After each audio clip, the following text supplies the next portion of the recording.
दोस्तों नमस्ते। आज की शाम में आपका स्वागत है। 26 जुलाई 2021 हम लोग 2019 तक चैम्बर ऑफ कॉमर्स के सभागार में मिलते रहे हैं, लेकिन उसके बाद परिस्थितियां इस तरह से बदली कि कोरोना ने हमारी जीवंतता पर रोक लगा दी। न सिर्फ हमारी जीवंतता बल्कि दुनिया के हर बड़े और छोटे आदमी के जीवन पर प्रश्न चिन्ह लगा दिया।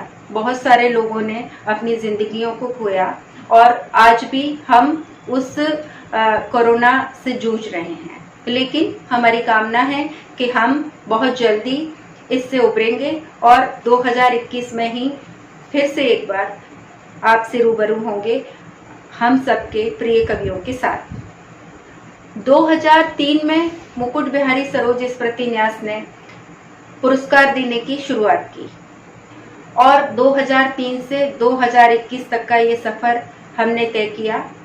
ग्वालियर के साथ साथ देश भर के कवियों, सरोज जी के प्रशंसकों, सच्चे साहित्य को जो प्यार करता है, उस हर आदमी की शुभकामना ने हमें इतने दूर तक चलने के लिए प्रेरित किया और हमारा विश्वास है कि आगे भी ये प्रेरणा हमारा संबल बना रहेगी।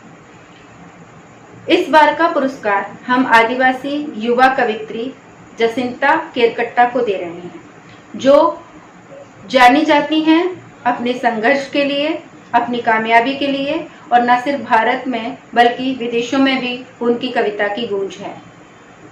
ये पुरस्कार संयोग से जब जसिंता को दिया जा रहा है तभी अपने 18 साल पूरे कर रहा है। इस नाते भी ये युवा होता हुआ पुरस्कार है जो एक युवा साहित्यकार को जा रहा है। अगर सरोज जी होते तो क्या कहते? शायद अपने चिरपरिचित अंदाज में किसी कुर्सी पर बैठे हुए वो ये कहते, वाह भाई वाह, बहुत अच्छा, बहुत अच्छा। तो बहुत अच्छा तो है ही, बहुत अच्छा होना ही अवाम की ताकत है।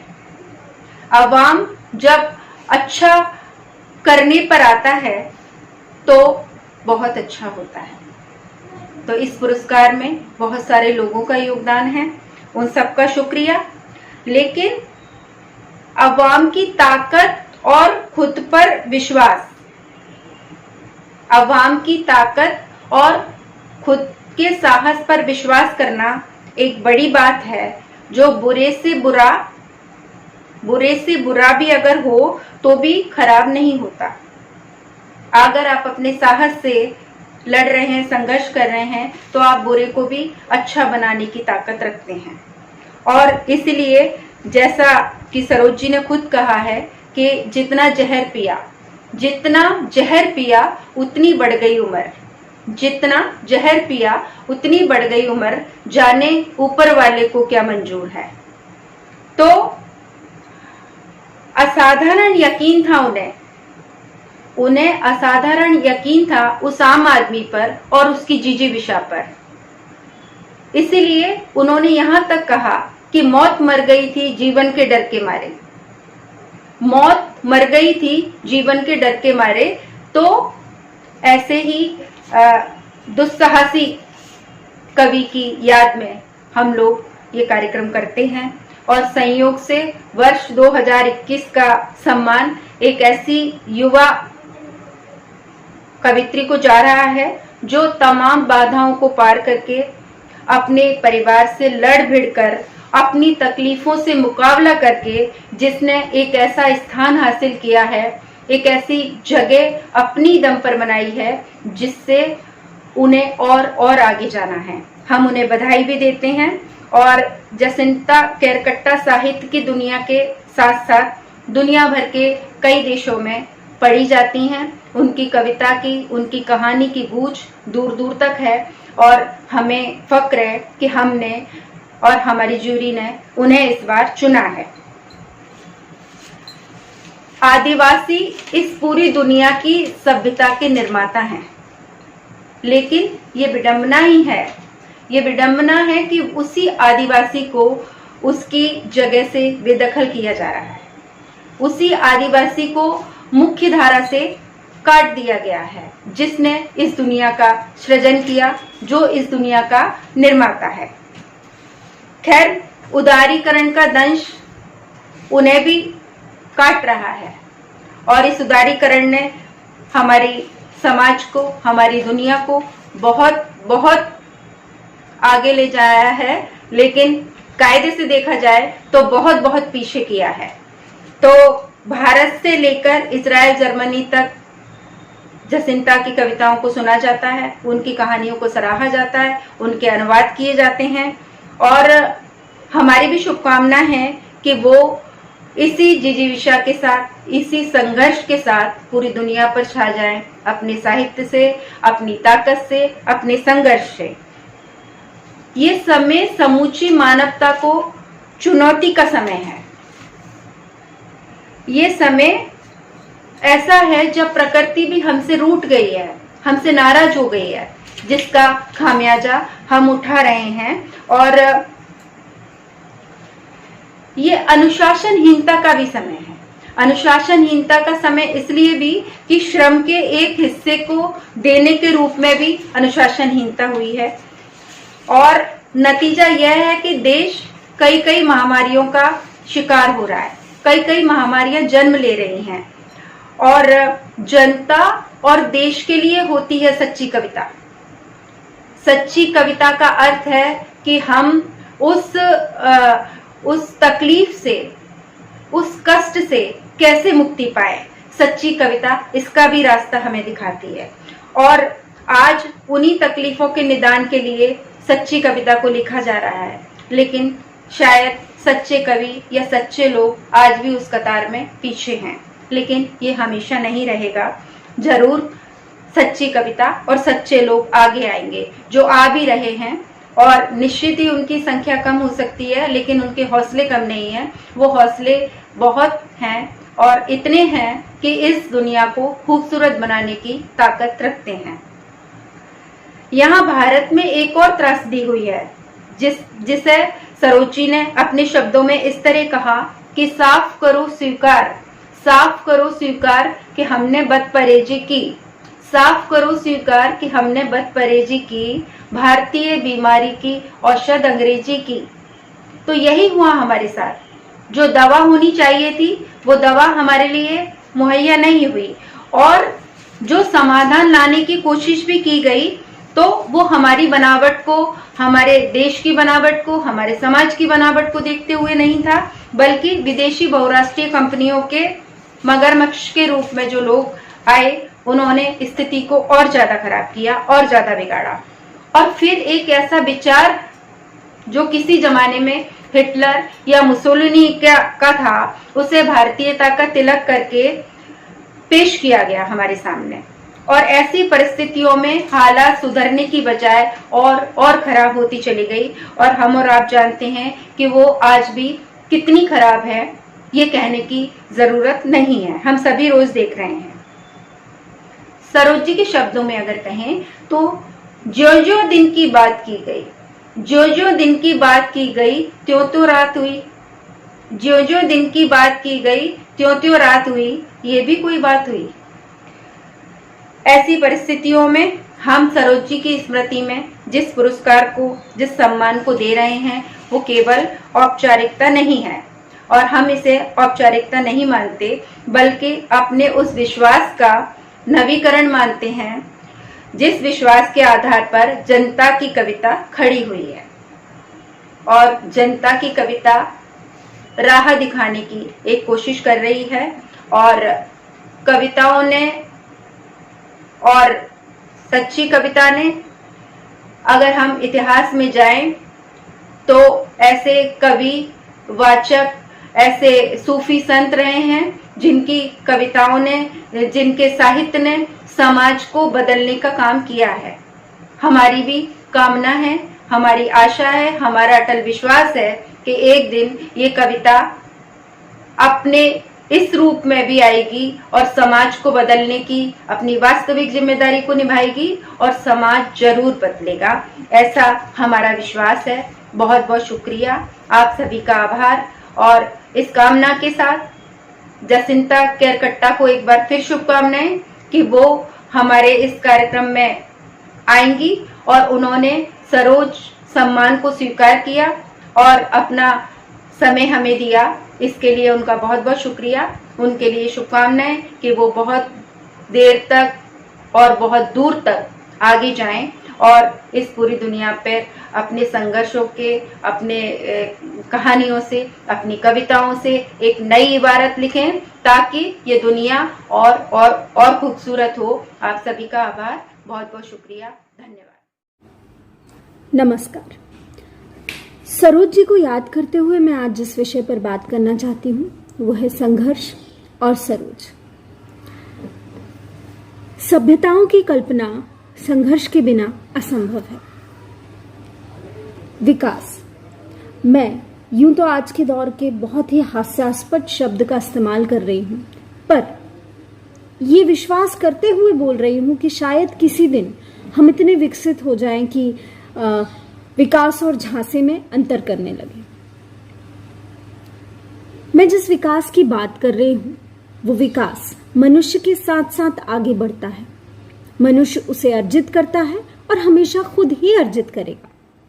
ये ना तो राजाओं के खजाने में रहा, ना राजनेताओं की तिजोरी में रहेगा। विकास प्रतीक्षारत रहता है कि हम अपनी दोनों भुजाएं खोलें और विकास को गले लगा लें। इस विकास को गले लगाने का सामर्थ्य हमें संघर्ष से मिलता है।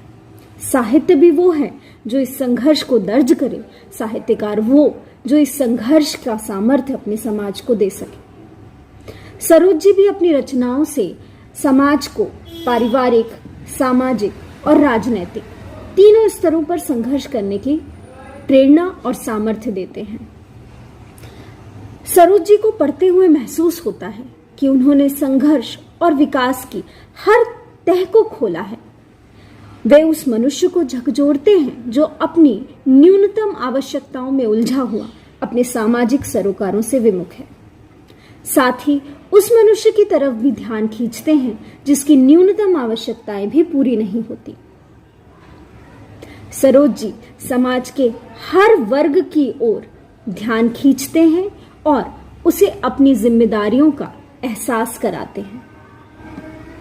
वे हमें संघर्ष के रास्ते पर चलने के लिए प्रेरित करते हैं और अपने गीतों के माध्यम से लड़खड़ाकर गिरने से बचा लेते हैं। घोर निराशा की रजनी में सरोज जी के गीत तारों की तरह टिमटिमाते हैं। वे ना सिर्फ आपका ध्यान अपनी ओर खींचते हैं बल्कि यह एहसास भी कराते हैं कि कोई हल्की सी रोशनी है जो अंधेरों से लड़ती है। वो रास्ता भी दिखाते हैं और दिशा तय करने में मदद भी करते हैं। सरोज जी ने वो लिखा जो उन्होंने जिया। अपने जीवन को, अपने समाज को अपनी रचनाओं में उतारा। उनकी रचनाएं अन्य प्रगतिशील लेखकों की तरह अपने समाज की सामाजिक परिस्थितियों का लेखा जोखा है। उनकी रचनाओं का यथार्थ के बहुत अधिक निकट होना, उनकी शैली और सबसे अधिक महत्वपूर्ण उनका प्रस्तुतिकरण उन्हें आम जन से जोड़ता है और यही जुड़ाव उन्हें जन कवि मुकुट बिहारी सरोज बनाता है। सरोज जी की किताब पानी के बीज इंसान के व्यक्तिगत, सामाजिक, यहां तक कि राजनीतिक सवाल भी बड़ी कुशलता से हल करती है। निराश और हताश व्यक्ति यहां पन्ने पलटते पलटते कब उम्मीद से भर जाएगा उसे खुद भी पता नहीं चलेगा। उनकी रचनाएं गीत की शक्ल में जीवन मूल्य हैं। उनके गीत पढ़ते पढ़ते अपने आप धड़कन तेज होती है, आप विचलित होते हैं और मुझे गर्व है यह कहते हुए कि ये जादू केवल और केवल सरोज जी के पास था। कहते हैं किताब लेखक का आईना होती है। किताबें उन्हें युगों युगों तक जीवित बनाए रखती है। हम जैसे जैसे किताब पलटते हैं सरोज जी से एक संवाद स्थापित होता है। यूँ लगता है कि ये किताब जानती है कि हम किन परेशानियों से गुजर रहे हैं। इतने वर्षों बाद भी उनकी रचनाओं का इतना प्रासंगिक होना उनकी दूरदर्शिता और समाज के प्रति उनकी प्रतिबद्धता को दर्शाता है। वे जब कहते हैं इसमें रोने धोने की क्या बात है, हार जीत तो दुनिया भर के साथ है, कहें कौन व्यक्ति इससे प्रेरणा नहीं लेगा। या फिर वो जब कहते हैं, जब तक कसी न कमर तभी तक कठिनाई है, वरना काम कौन सा है जो किया ना जाए। और उनकी ये पंक्ति तो हमेशा ही, या मैं कहूं ये पंक्ति अपने आप में ही कविता है। देखी केवल भीड़ और हिम्मत खो बैठे। ये भारी भीड़ के सामने एक व्यक्ति का संघर्ष दिखाती है। इन पंक्तियों में वे हमारी न जाने कितनी परेशानियों को बहुत छोटा कर देते हैं। आज के समय में जब वादे कुछ और हैं, मिलता कुछ और है, छलावे में लोग हैं, खरीदना बेचना अपनी सारी हदें पार कर चुका है। ये रचनाएं बहुत अधिक प्रासंगिक होकर हमारे सामने आती हैं। वे अपनी रचनाओं में मनुष्य के संघर्ष को हर स्तर पर प्रकट करते हैं। वे परिवार में बिखराव पर बात करते हैं, वे मानवीय मूल्यों के पतन की पड़ताल करते हैं, जनता के शोषण और राजनेताओं के कपट को उजागर करते हैं। वे सांप्रदायिकता, पूंजीवाद जैसे विषयों को सहज बनाकर प्रकट करते हैं और इससे निपटने के हथियार भी देते हैं।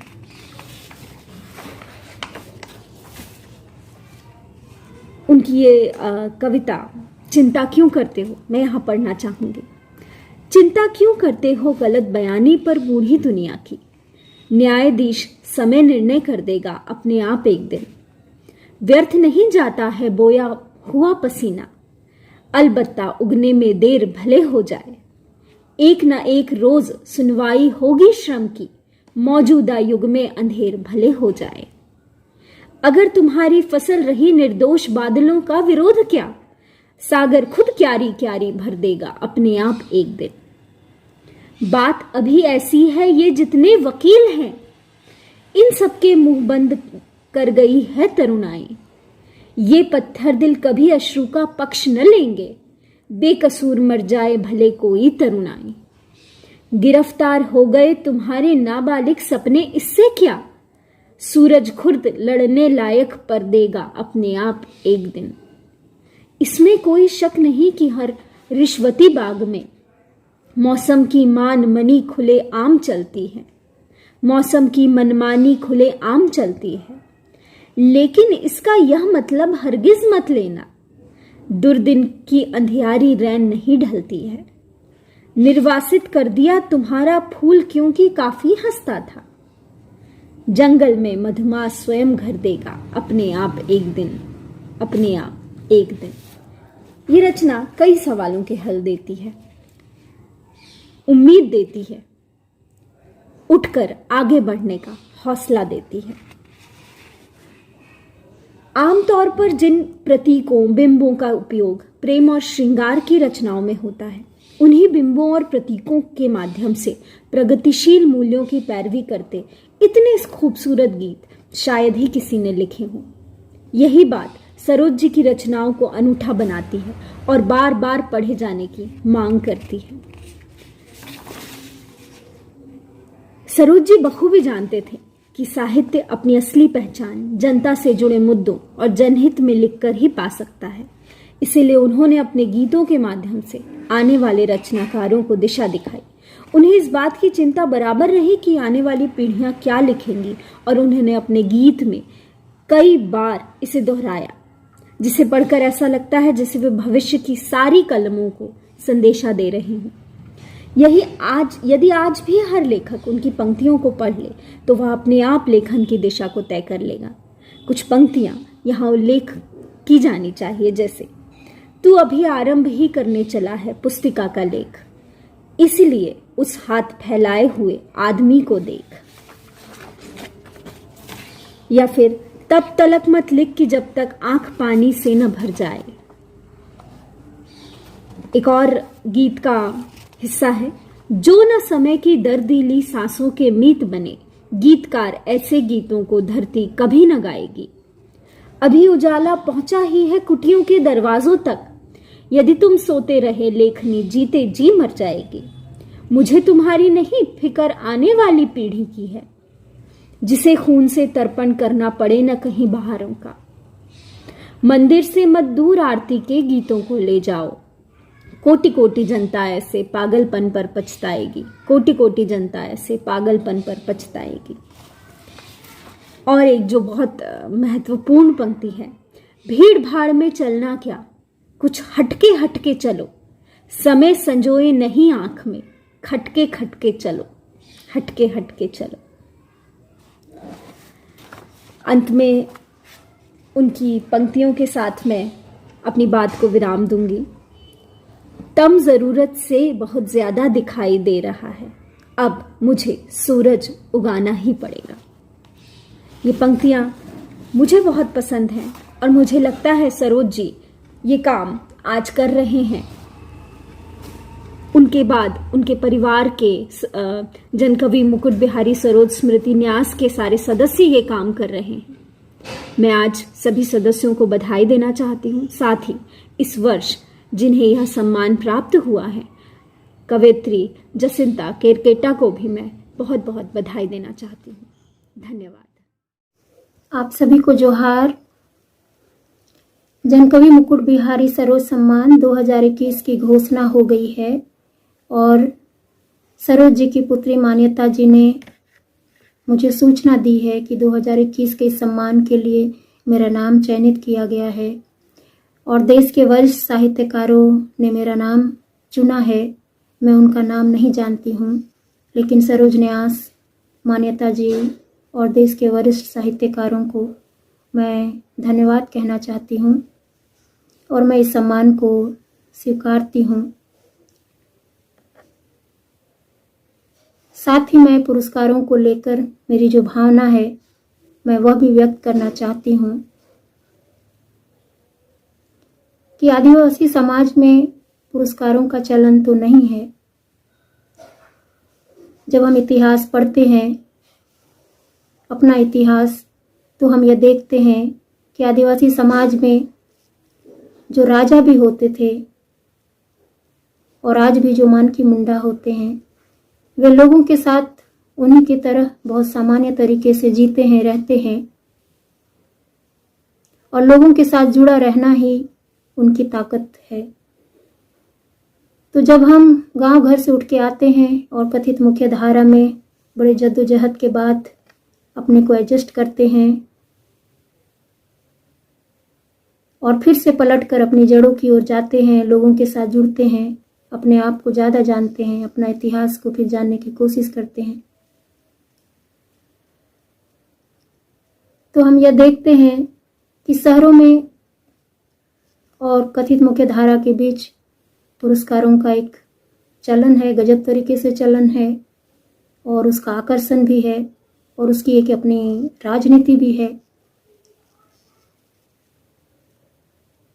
और जैसे जैसे आदिवासी समाज कथित मुख्य धारा से जुड़ रहा है, पुरस्कारों के प्रति उनका भी आकर्षण बढ़ता है और कई बार ये पुरस्कार जमीन पर लोगों को तोड़ने का भी काम करते हैं। जो वास्तव में जमीन में लड़ रहे हैं, मैं देखती हूँ अपने जल जंगल जमीन की लड़ाई कर रहे हैं, पुरस्कार के बदले हमेशा उनको या तो गोली लगती है या तो वो जेल जाते हैं, जेल में वो व्यवस्थित तरीके से मारे जाते हैं।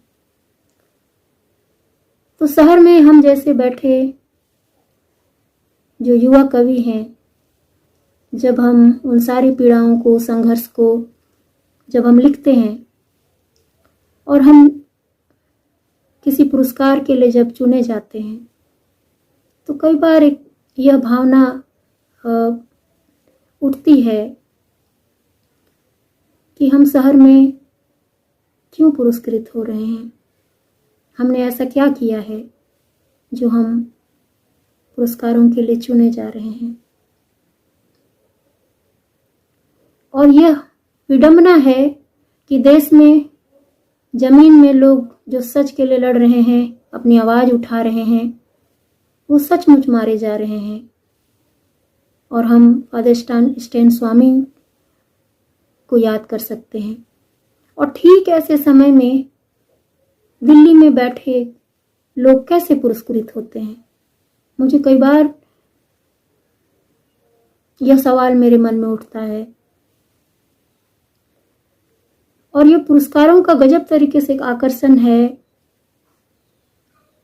कि वो आपको विशिष्ट महसूस कराता है। और जो लोग आपकी तरफ देखते हैं, जो युवा आपकी तरफ देखते हैं, वो समझते हैं कि आप उनसे अलग हैं, विशिष्ट हैं, जबकि ऐसा नहीं है।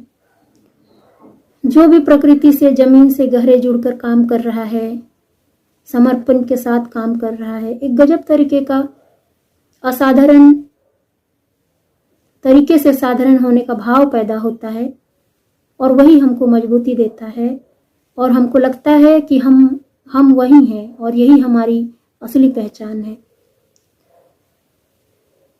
लेकिन जब हम पुरस्कृत होते हैं, जब हम सम्मानित होते हैं, तो जिस समर्पण के साथ हम काम करते हैं, जिस गहराई के साथ हम जमीन से जुड़े हुए हैं, और जो भावना हमारे मन में है, पता नहीं वह युवाओं को उतना प्रभावित नहीं करता है, लेकिन कोई पुरस्कार बहुत गजब तरीके से उन्हें प्रभावित करता है। और कई बार यह धारणा भी बनती जाती है कि जब किसी पुरस्कार तक हम पहुंचते हैं तो वही सफलता है या वही आपको विशिष्ट बनाती है, आपका काम नहीं। और मैं हमेशा इस बात से डरती हूँ कि मैं वह ऐसा उदाहरण ना बनूं, मैं अनजाने में मुझसे इस तरीके का संदेश ना जाए कि जो जमीन से जुड़ाव है, जो मेरे मन में जो भावना है, जो मेरे मन में, मेरे दिल में जो समर्पण है, उसको ना महसूस करके युवाओं के मन में हमेशा कोई पुरस्कार टंगा हुआ रहे और वो वहीं तक पहुंचना चाहे। दूसरी बात मैं यह भी कहना चाहती हूँ कि कुछ पुरस्कार तो बहुत सुंदर हैं, बहुत जेन्युइन हैं, और जमीन से जुड़ा कोई भी व्यक्ति को वह स्वीकार कर लेना चाहिए। क्योंकि जब आदिवासी समाज में ऐसे लोग जो जमीन से जुड़े हैं, उन्होंने उनके लोगों के हित की बात कही है, उन्होंने उनके लिए काम किया है, जब वो चले जाते हैं तो उनकी आत्मा है, उनकी जो चेतना है, उनका जो ऊर्जा है, वो आदिवासी समाज के बीच में लौट कर आ जाता है, प्रकृति में लौट कर आता है, और वो उनको मार्गदर्शन देने का काम करता है। मैं जनकवि मुकुट बिहारी सरोज जी को भी इसी तरह से देख रही हूँ कि जिस तरीके से उन्होंने लोगों के हक की बात की, उनके लिए लिखा, जमीन की बात की, और इस तरीके से जो चेतना संपन्न लोग हैं, उनकी चेतना, उनका जो ऊर्जा है, उनकी आत्मा है, वो भी हमारे बीच हैं। और इस पुरस्कार के जरिए मैं उनकी चेतना से जुड़ पाऊँ, उनकी ऊर्जा को पा सकूँ, और मैं और अधिक समर्पित होकर मैं काम कर सकूँ। तो मैं इस पुरस्कार को इस तरीके से देख रही हूँ और इस तरीके से मैं ले रही हूँ। और मैं फिर से सरोज न्यास और देश के वरिष्ठ साहित्यकार जिन्होंने मेरा नाम इस पुरस्कार के लिए चुना है, मैं उनको फिर से धन्यवाद देना चाहती हूँ। आप सभी को बहुत धन्यवाद। जोहार। मैं और मेरा ईश्वर। एक दिन ईश्वर मेरी आदत में शामिल हो गया। अब मेरी आदत में ईश्वर था जैसे मेरी आदत में तंबाकू। जिस दिन कुछ लोगों ने मिलकर ईश्वर के ही घर में नन्ही बच्ची के साथ दुष्कर्म किया, बच्ची ने दिल से ईश्वर को याद किया, मगर वह मंदिर के कोने में खड़ा रहा। और दुष्कर्म के बाद आदतन उस दिन भी लोगों ने सबसे पहले ईश्वर को ही प्रणाम किया। मजदूर जब अपने अधिकार के लिए उठे तो कुछ ईश्वर भक्तों ने उनसे हाथ जोड़कर प्रार्थना करने को कहा। मजदूरों ने कहा, अब प्रार्थना का समय नहीं है। वे जीवन भर प्रार्थना करते रहे अपने मालिक से, पर ईश्वर को मानने वाला उनका मालिक बेरहम निकला। वह मजदूरों की नहीं सुनता, पर यह जरूर कहता, ईश्वर पर भरोसा रखो, वह देगा इससे भी बेहतर दुनिया। मगर इस दुनिया में वह उन्हें उनका हक नहीं देना चाहता। उस दिन जिस आदमी ने प्रार्थना की शुरुआत की, उसकी प्रार्थना इतनी लंबी और उबाऊ थी कि लोग नींद में डूबने लगे। मगर हिम्मत किसी में न थी कि उसे सच बता सके। इस तरह चुपचाप हर बात स्वीकार कर लेना मेरी आदत सी बन गई, जैसे मेरी आदत में मेरा ईश्वर, जैसे मेरी आदत में तंबाकू। मुझे अच्छा बने रहने के लिए ईश्वर की जरूरत थी और बुरे कामों के बाद बचने के लिए भी ईश्वर का रास्ता। हत्या और दया, लूट और दान, सब कुछ साथ साथ चलता। मैं उससे दोनों तरह के काम लेता, इस सच को नकारता हुआ कि दुनिया में दो ही तरह के लोग हो सकते हैं, भले या फिर बुरे। और कितनी अजीब सी बात है, भले और बुरे दोनों ही आदमी के पास एक बात बिल्कुल एक सी है कि दोनों की आदत में शामिल है एक ही ईश्वर।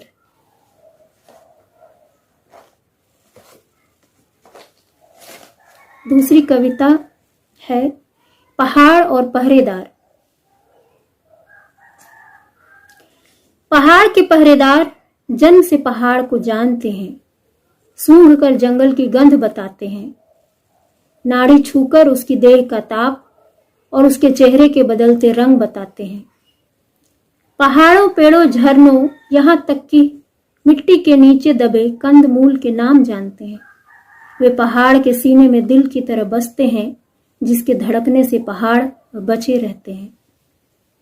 पहाड़ों की उम्र क्या है पूछने पर वे क्या कहते हैं, उनका प्यार ही पहाड़ की उम्र है। यह प्यार उनके पुरखों के पुरखों के पुरखों से शुरू होता है। पहाड़ की नसों में पीढ़ी दर पीढ़ी उनका ही प्यार खून की तरह बहता है, इसलिए पहाड़ सदियों तक जिंदा रहता है। पर एक दिन शहर के चौकीदार अपने मालिक का इशारा पाकर पहाड़ पर आते हैं और कई दिनों से भूखे खोजी कुत्ते की तरह पहाड़ पर अकेली घूमती स्त्री को देख लार टपकाते हैं। स्त्रियों को मांस का लोंधा समझने को अभिशप्त ये जंगल की स्त्रियों के मांस पर टूट पड़ते हैं और भोर उठकर पेड़ से शलभ उतारने जा रहे उनके प्रेमियों को गोली मार देते हैं। ये शहर लौटकर घरों से चिल्लाते हैं, देखो जंगल से हम माओवादी मार कर आते हैं। ये पहाड़ पर अपने तमगे की तलाश में भटकते हैं और आदमियों का शिकार कर लौटने के बाद उनकी लाश बिछाकर शहर से सम्मान लेते हैं। ये कौन है? ये उस जमात के लोग हैं जो जानवरों का नाम लेकर सदियों से आदमियों को मारने के अभ्यस्त हैं। कागज के टुकड़ों के आगे जो मालिकों के इशारे पर जीवन भर नाचते हैं और देह के भीतर अपनी ही आत्मा का मुंह कसकर पट्टियों से बांधते हैं। पहाड़ जानते हैं जीवित आत्माओं का संघर्ष आत्माविहीन ऐसी लाशों से है जिन्होंने खुद को अनवरत बेचा है, जीवन को जुगाड़ की तरह देखा है, नौकरी करते हुए गुलामी कमाई है और ऊपर से आदेश आते ही हमेशा पहाड़ की समृद्ध संस्कृति पर गोली चलाई है। ये पहाड़ के कभी नहीं थे, न कभी हो सकेंगे। ऐसे लोगों से पहाड़ के लोग लड़ते हैं सिर्फ इसलिए कि वे पहाड़ से प्यार करते हैं।